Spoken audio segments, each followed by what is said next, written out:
ಸೀಸನ್ಗೂ ಈ ಸೀಸನ್ಗೂ ಸಿಕ್ಕಾಪಟ್ಟೆ ಡಿಫ್ರೆನ್ಸ್ ಇದೆ. ಅಂದರೆ ಈ ಸೀಸನ್ ತುಂಬಾ ಅಗ್ರೆಸಿವ್ ಆಗಿದೆ. ಸೊ ನೋಡ್ತಿದ್ದೀರಾ, ಹೇಗೆ ಅನ್ನಿಸ್ತಿದೆ ನಿಮಗೆ ಎಸ್ಪೆಷಲಿ?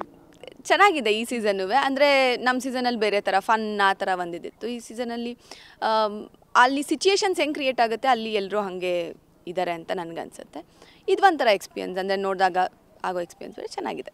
ಅಮೂಲ್ಯ ಅವರು ಸಹ ಅವರ ಆಟವನ್ನು ನೋಡಿದಾಗ ಬಿಗ್ ಬಾಸ್ ಮನೇಲಿ ಏನಿದೆಯೋ ಅದನ್ನು ಸ್ಟ್ರೈಟಾಗಿ ಹೇಳ್ತಿದ್ರು, ಒಳಗೊಂದು ಹೊರಗೊಂದು ಇರ್ತಾ ಇರಲಿಲ್ಲ.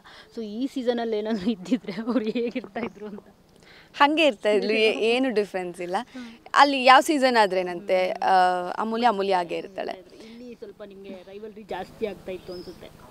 ಸ್ಟ್ರೈಟ್ ಮಾತಾಡ್ತಿರ್ಬೇಕಿದ್ರೆ ಎಲ್ಲರೂ ಅವ್ರ ಮೇಲೆ ಕಾನ್ಸಂಟ್ರೇಟ್. ಇವಾಗ ಸಂಗೀತ ಏನೇ ಮಾತಾಡಿದ್ರು ಅಲ್ಲಿ ಇದಾಗುತ್ತೆ. ಸೊ ಆ ಥರ ಹೌದು, ಸಖತ್ ಕಾಂಪಿಟೇಷನ್ ಕೊಡ್ತಾ ಇದ್ರಿ ಅಂತ ಅನ್ಸುತ್ತೆ ನೀವು? ಅಂದರೆ ನಾನು ಬಿಗ್ ಬಾಸ್ ಮನೆಗೆ ಹೋದಾಗಲೂ ಯಾವತ್ತೂ ನಾನು ಯಾರಿಗೋ ಕಾಂಪಿಟೇಷನ್ ಕೊಡಬೇಕು ಇನ್ನೊಂದು ಮತ್ತೊಂದು ಅಂದ್ಕೊಂಡು ಹೋಗಿಲ್ಲ. ಅದೊಂದು ಎಕ್ಸ್ಪೀರಿಯನ್ಸ್ ಮಾಡಬೇಕು ಅಂತ ಹೋಗಿದ್ದು. ಮೇ ಬಿ ನಾನು ಈ ಸೀಸನಲ್ಲಿ ಹೋದ್ರೂ ಏನೂ ಡಿಫ್ರೆನ್ಸ್ ಇರ್ತಿರ್ಲಿಲ್ಲ. ನನ್ನ ಆಪೋಸಿಟ್ ಕಂಟೆಸ್ಟೆಂಟ್ಸ್ ಅವ್ರು ಹೆಂಗೆ ರಿಯಾಕ್ಟ್ ಮಾಡ್ತಾರೆ ಅನ್ನೋದ್ರ ಮೇಲೆ ಆಬ್ವಿಯಸ್ಲಿ ನಾನು ಇರ್ತಾ ಇದ್ದೆ. ಆ್ಯಂಡ್ ಏನೂ ಚೇಂಜಸ್ ಇರ್ತಿಲ್ಲ. ನಾನು ಈ ಸೀಸನ್ಗೆ ಹೋಗಿದ್ರು ಅಷ್ಟೇ ನೇರವಾಗೇ ಮಾತಾಡ್ತಿದ್ದೆ. ನಂಗೆ ಏನು ಅನ್ನಿಸ್ತಿತ್ತು ನನ್ನ ಒಪಿನಿಯನ್ ಹೇಳ್ತಾ ಇದ್ದೆ. ಮೇ ಬಿ ಕಂಟೆಸ್ಟೆಂಟ್ಸ್ ಬೇರೆಯವರಾಗಿರೋದ್ರಿಂದ ಅವರ ರಿಯಾಕ್ಷನ್ಸ್ ಬೇರೆ ಇರ್ತಿತ್ತು ಅನ್ಸುತ್ತೆ ಅಷ್ಟೇ.